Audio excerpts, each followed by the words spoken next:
in the scorching heat of Wyoming's unforgiving frontier, where survival was measured by the number of mouths you could feed and the strength of your bloodline, Emily Carter had become the town's greatest shame.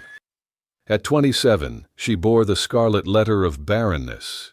A woman whose womb had failed her, whose husband's death had left her with nothing but whispers and sideways glances. When the righteous ladies of Silver Creek conspired to exile her to the most broken man in the territory, they thought they were solving two problems with one cruel stroke. What they didn't count on was that sometimes God's greatest miracles are born from the deepest wounds. Stay tuned to this channel as we uncover how love can bloom in the harshest soil, and how a family can be forged not from blood, but from choice, sacrifice, and the unbreakable bonds of the human heart. The morning sun blazed mercilessly across Silver Creek's dusty main street, casting long shadows that seemed to point accusingly at Emily Carter as she stood on the weathered porch of her family's boarding house. Her calloused hands that had scrubbed floors, kneaded bread, and tended to countless strangers, now gripped a worn carpet bag containing everything she owned in this world. The year was 1873, and at 27 she had become what every frontier woman feared most: a burden without purpose, a woman whose body had betrayed not just her, but the very essence of what made a woman valuable in this harsh land. "Best you wait inside," her sister-in-law Eliza said from the doorway, her voice carrying that careful distance people had adopted around Emily ever since Dr. Morrison had delivered his devastating verdict 3 years prior. The words still echoed in Emily's mind like a death knell. "I'm sorry, Mrs. Carter, but you'll never bear children. Your womb is damaged beyond repair." The consumption that had taken her husband Ethan had been a mercy compared to the slow death of hope that followed. Emily didn't move from her post on the porch. She'd grown accustomed to being treated like cracked china, something once precious, now worthless and dangerous to handle. 3 years of marriage to Ethan Carter had ended not just with his death, but with the shameful whispers that followed her like tumbleweeds in the wind. Barren, cursed, empty. The words had carved themselves into her soul until she sometimes wondered if they were more true than her own name. The boarding house door creaked open again, and her brother James emerged, his face bearing that peculiar expression she'd come to know too well: guilt mixed with relief, duty warring with desperation. At 35, James carried the weight of 4 children, a pregnant wife, and a failing business. His charity, like the creek beds in August, had run bone dry. "Emily," he began, clearing his throat with the nervous energy of a man about to abandon his sister. "You understand, this is for the best. Eliza's expecting again, and with 4 mouths all ready to feed." His voice trailed off into the dust, unable to complete the sentence that would seal her fate. "I understand perfectly," Emily replied, her voice steady as prairie grass before a storm. And she did understood that a woman who couldn't bear children was worth less than a lame horse in a territory where large families meant survival. She understood that her brother's charity had limits, and those limits had been reached the moment Eliza's belly began to swell with their 5th child. "Samuel Brooks is a decent man," James continued, warming to his justification like a preacher finding his rhythm. "Got himself a good spread 20 miles west of here, lost his wife and boy to the fever 5 years back, needs a woman to keep house, tend to things. It's honest work, Emily, respectable work." Emily almost laughed at the bitter irony. Samuel Brooks. She'd heard the name whispered in the saloon when men thought their wives weren't listening, spoken with the kind of reverence reserved for ghosts and legends. A man who'd buried himself alive out on that isolated ranch, speaking to no one, coming to town twice a year for supplies like some wild creature forced to venture into civilization. The perfect place to hide away an embarrassment like her, a woman whose only crime was having a body that couldn't fulfill its most basic function. "The church ladies arranged it all proper-like," Eliza added, joining them on the porch with her swollen belly preceding her like an accusation. "Sent word through Reverend Thompson. Mr. Brooks agreed to the arrangement. Wasn't much discussion needed. Arrangement, not marriage, not companionship, not even employment. An arrangement, like she was a piece of furniture being shipped west to fill an empty corner of a house that had forgotten how to be a home. Emily's eyes swept down the street, taking in the carefully orchestrated theater of her exile. Mrs. Langston and Mrs. Merrick huddled together near the Mercantile, their heads bent in conspiratorial conversation. When they noticed her watching, they quickly looked away, but not before Emily caught the satisfaction gleaming in their eyes like sunlight on broken glass. The church ladies had been particularly creative in their solution to what they called the Emily problem. Send the barren woman to the hermit rancher, two misfits canceling each other out like some cruel mathematical equation. Let them rot together in mutual worthlessness, 20 miles from anyone who'd have to witness their failure. He doesn't know, does he? Emily asked quietly, her voice cutting through the morning heat like a blade. About my condition? James's face reddened like a schoolboy caught in a lie. Wasn't relevant to mention, he stammered. Man needs a housekeeper, you need a home, simple as that. But nothing about this was simple, and they all knew it. This was their joke, their way of washing their hands of her while maintaining the facade of Christian charity. Send the infertile bride to the lonely rancher and let them figure out their worthlessness together in the empty vastness of the frontier. The rattle of wheels on hard-packed earth announced the arrival of the freight wagon that would carry Emily into exile. Old Bill Sullivan pulled up, his weathered face carefully neutral as he climbed down to help with her single trunk. At 63, Bill had seen enough of life's cruelties to know when to keep his mouth shut and his eyes down. He'd known Emily since she was a girl serving meals in the boarding house dining room, always ready with a smile and an extra biscuit for a lonely traveler. Now he couldn't quite meet her gaze, shame radiating from him like heat from a stove. As James hefted her trunk into the wagon bed with unnecessary force, Emily became acutely aware of how many people had suddenly found urgent business on Main Street this morning. The blacksmith paused in his work, hammer suspended mid-swing like a conductor's baton, frozen in time. Young Mrs. Davies stood motionless outside the general store, her shopping basket forgotten as she stared with undisguised fascination. Even the saloon girls peered through the dusty windows of the Lucky Dollar, their painted faces unusually solemn as they witnessed the town's formal rejection of one of their own. They'd all come to watch her exile, to see the barren woman finally carried off to where she belonged, nowhere, with no one, in the endless emptiness of the prairie where broken things went to disappear.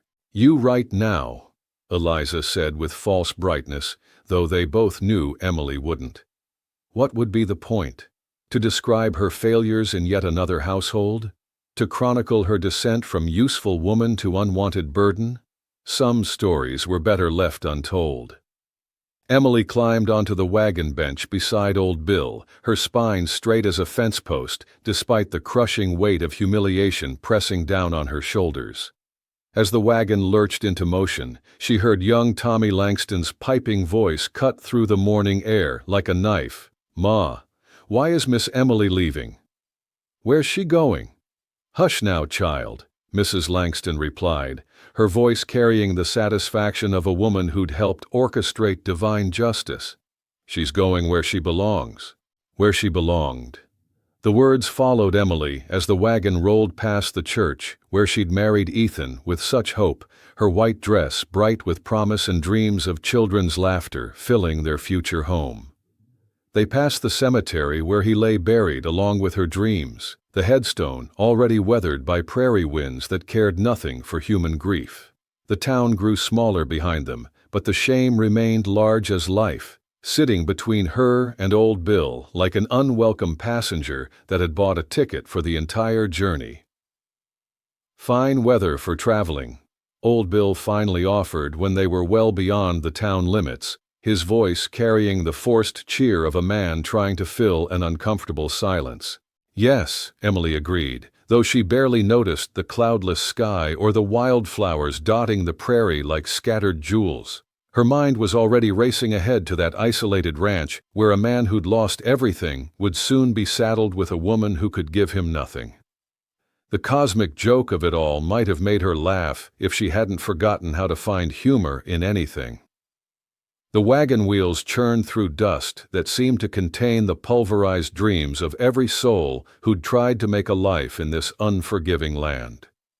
Mile after mile rolled by, each one taking her further from a life that had never wanted her and closer to a man who certainly wouldn't either. But Emily Carter had learned to live with disappointment the way other women learn to live with difficult husbands. It was simply part of the bargain life had offered her, and she'd accepted it with the grim resignation of someone who'd run out of alternatives. She'd survived the diagnosis that had transformed her from beloved wife to pitied widow. She'd endured 3 years of sideways glances, stopped conversations, and the particular cruelty of women who measured their own worth by their ability to produce children. She could survive this too, this banishment disguised as mercy, this cruel joke wrapped in the respectable paper of Christian duty. The sun climbed higher, casting the prairie in shades of gold and amber that would have been beautiful if Emily had possessed the heart to see beauty in anything anymore. The town disappeared entirely behind the rolling hills, swallowed by distance and heat shimmer, until it might have been a mirage or a fever dream. Somewhere ahead, a man named Samuel Brooks was going about his daily business, unaware that the good church ladies of Silver Creek had decided to solve 2 problems with one loveless arrangement. "Storm coming," Old Bill observed, glancing at the western horizon where dark clouds gathered like a promise of trouble. The old man had spent enough years reading prairie weather to know when nature was preparing to unleash its fury. Emily followed his gaze to where the sky had turned the color of an old bruise. Let it come, she thought with weary defiance. After all, what was one more storm to someone who'd already lost everything worth losing? She was Emily Carter, the barren bride, the woman sent west as entertainment for those cruel enough to find humor in human suffering. But storms, she would learn, had a way of changing things. And the West, for all its harshness, had its own rules about what made a person worthwhile, rules that had nothing to do with the contents of a woman's womb or the judgments of small-minded townsfolk. The storm Old Bill had predicted caught them 10 miles out of Silver Creek, transforming the dusty trail into a treacherous river of mud that sucked at the wagon wheels like quicksand. Rain fell in sheets so thick it seemed solid, drumming against the canvas with the fury of 1,000 angry fists. By the time they reached the unmarked path that led to Samuel Brooks's ranch, both Emily and the old driver were soaked through, their clothes clinging like second skins that chafed with every movement. The late afternoon sun broke through the clouds just as Old Bill pulled the wagon to a stop before a wooden gate that had seen better decades. The gate hung slightly askew, its hinges protesting with rusty groans that spoke of years of neglect. Beyond it, a narrow path wound through the grassland like a scar cut into the earth by wheels and hooves and the passage of solitary years. "This is as far as I go, Miss Emily," Old Bill said, his voice gentle with the kind of kindness that comes from understanding loss. "Ranch house is another mile up that track. You sure about this? I could tell folks you changed your mind, that you decided to head east to relatives or some such." Emily stared at the path that would carry her into her uncertain future, then back at the old man, whose weathered face reflected a lifetime of hard choices and bitter necessities. "I have no relatives in the East, Bill," she replied, gripping the handle of her carpetbag with renewed determination, "and I've never been one to run from what needs doing." "Thank you for the kindness, but this is where I meant to be." He didn't argue, just tipped his hat with the respect due to someone facing their fate with dignity. The wagon disappeared back toward town, taking with it Emily's last connection to the life that had rejected her. She stood alone beside her trunk, watching the dust settle in the sudden silence that followed Old Bill's departure. The trunk was too heavy to carry the full mile, so Emily hefted her carpetbag and started up the muddy track on foot. The land here was different from town, wilder, lonelier, with grass that grew tall enough to brush her sodden skirts and a sky that seemed to press down like the weight of all her failures. She'd walked half a mile when the buildings rose from the prairie like ships emerging from a golden sea. The ranch house squatted low against the horizon, built from logs gone silver with age and weather that had stripped away everything soft or welcoming. A barn stood off to one side, its door hanging at an angle that spoke of broken hinges and broken dreams. Several outbuildings scattered about the property like afterthoughts, their purposes unclear from a distance. Smoke drifted from the chimney, the only sign of life in what looked like an abandoned homestead slowly being reclaimed by the vast indifference of the prairie. Emily paused at the edge of the yard, suddenly conscious of her bedraggled appearance. Her best traveling dress was mud-stained and wrinkled beyond redemption. Her hair had come loose from its pins during the storm, hanging in wet tangles around her face. She probably looked like something the weather had washed up, which, she supposed, wasn't far from the truth. The front door opened before she could knock, and the man who filled the doorway was nothing like she'd expected. Samuel Brooks stood well over 6 feet tall, with shoulders that spoke of years wrestling cattle and weather into submission. His dark hair hung past his collar, streaked with premature silver, though he couldn't be more than 37. His clothes were clean but worn, patched in places with the careful stitches of a man long accustomed to solitude. But it was his eyes that stopped her cold, gray as winter sky and just as empty, holding depths of loss that made her own grief seem shallow by comparison. "You're the woman from town," he said. It wasn't a question. "Emily Carter," she managed, lifting her chin despite the water still dripping from her hair and the mud caked on her boots.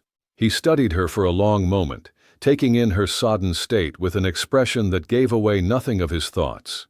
His gaze was neither kind nor cruel, merely assessing, the look of a man who'd learned to measure everything in terms of utility and survival.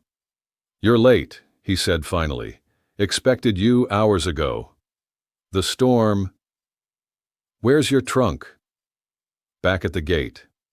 It was too heavy to carry. Without another word, he brushed past her and strode down the muddy track with long strides that ate up the ground with mechanical precision. Emily stood there, dripping on his porch, uncertain whether to follow or wait. She chose to wait, using the time to study what would be her new home. The porch boards were warped and split, several missing entirely where rot had claimed them. Windows that should have held curtains stared blindly at the prairie, their glass streaked with years of accumulated grime.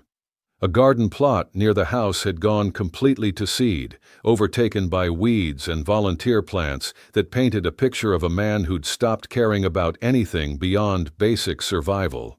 Samuel returned faster than she'd expected, her trunk balanced on one broad shoulder as if it weighed nothing at all.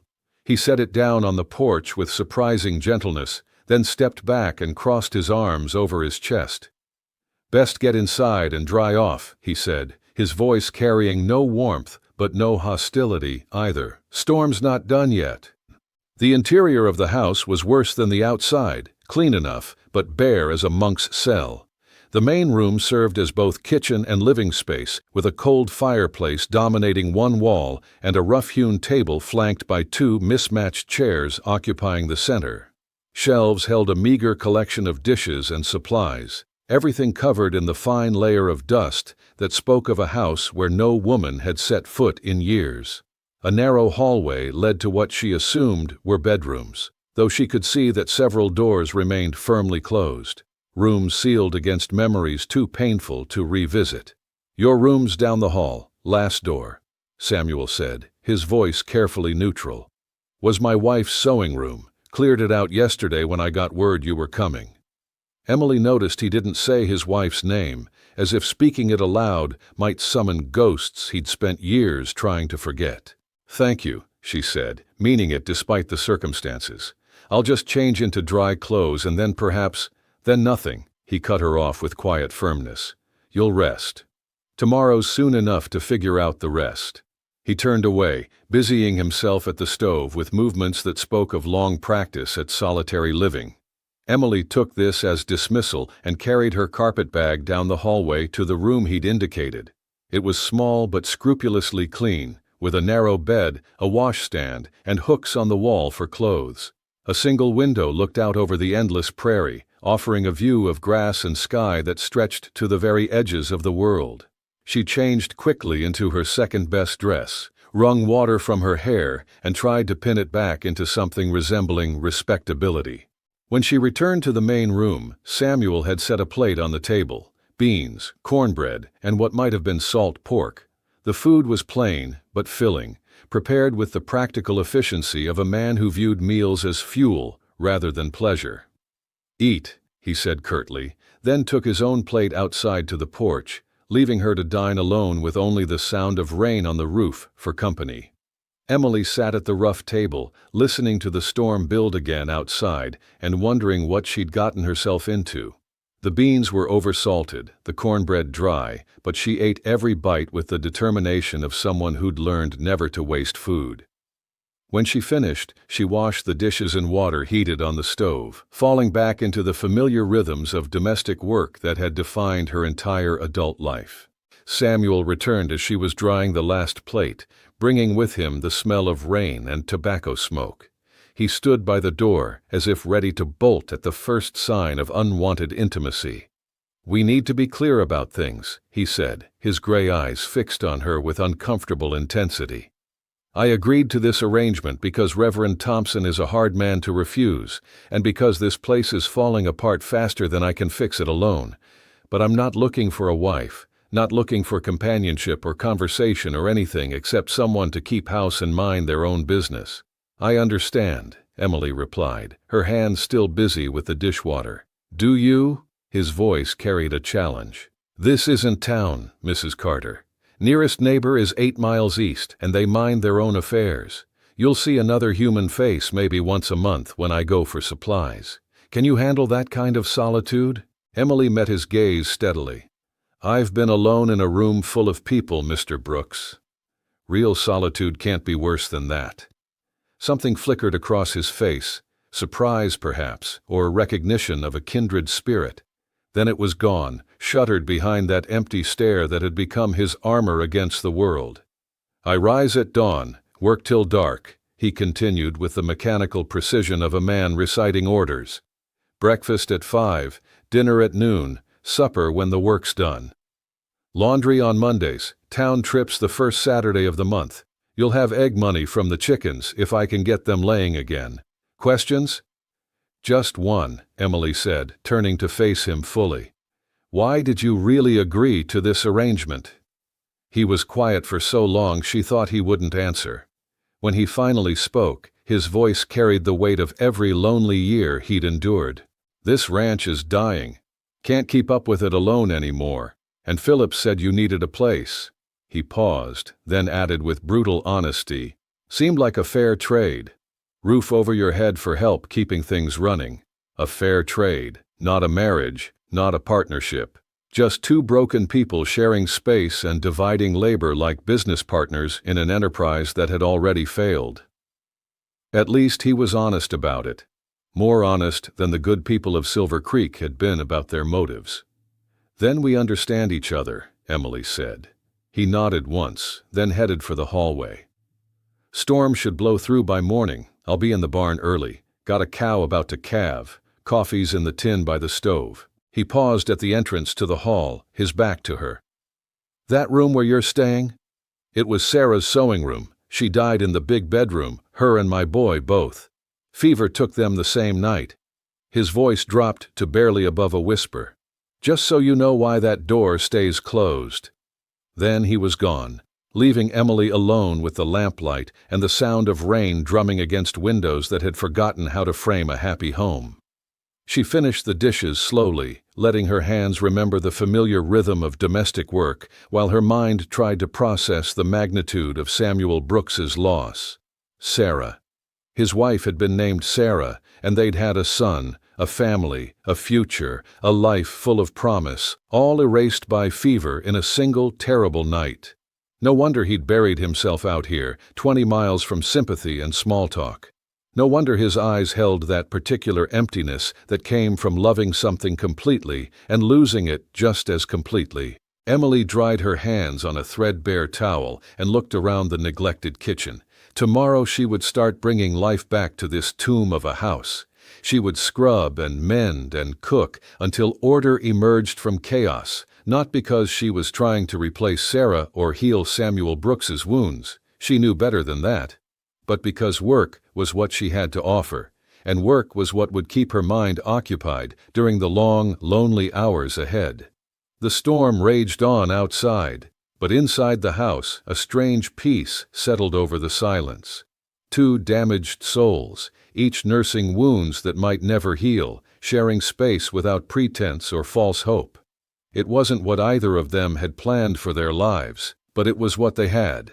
A business arrangement between two people the world had already written off as failures. Emily blew out the lamp and made her way to the small room that had once held another woman's dreams and ambitions.